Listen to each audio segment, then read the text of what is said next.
तो हेलो भाई, आज बात करने वाले तुलसी और आशीष के बीच में। जो कि तुलसी एक्टर्स है आशीष यादव के साथ पहले बहुत ज्यादा ही एल्बम लाता था और वीडियो बनाता था, शूट भी करता था बहुत टाइम से किया भी। और अभी के टाइम में बहुत कम एल्बम लाता है। कि इसका रीजन क्या है? जो कि इसका रीजन सिर्फ एक ही है, जो कि अभी वायरल चल रहा है ना, 5G IPS के नाम से वायरल है ना लड़का, अभी उसी के साथ में तुलसी अभी ज्यादा बिजी रहता है शूटिंग करने में। इसलिए आशीष यादव के साथ उतना शूटिंग नहीं करता है।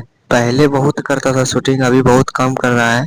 आशीष यादव के साथ अभी शूटिंग आखिर क्यों नहीं कर रहा है, सब लोग कमेंट कर रहा था। तो इस वीडियो में मैं बता दूंगा उसी के चलते आज आशीष यादव के साथ उतना शूटिंग नहीं करता है, क्योंकि वो 5G IPS के साथ उसका मूवी आया है, उसी शूटिंग में वो बिजी रहता था। तो इसलिए आशीष यादव के साथ उतना शूटिंग नहीं कर पा रहा है। फिर भी आशीष यादव का एल्बम लगातार आता रहता है। मुस्कान यादव के साथ आता है और किसी के साथ आता रहता है।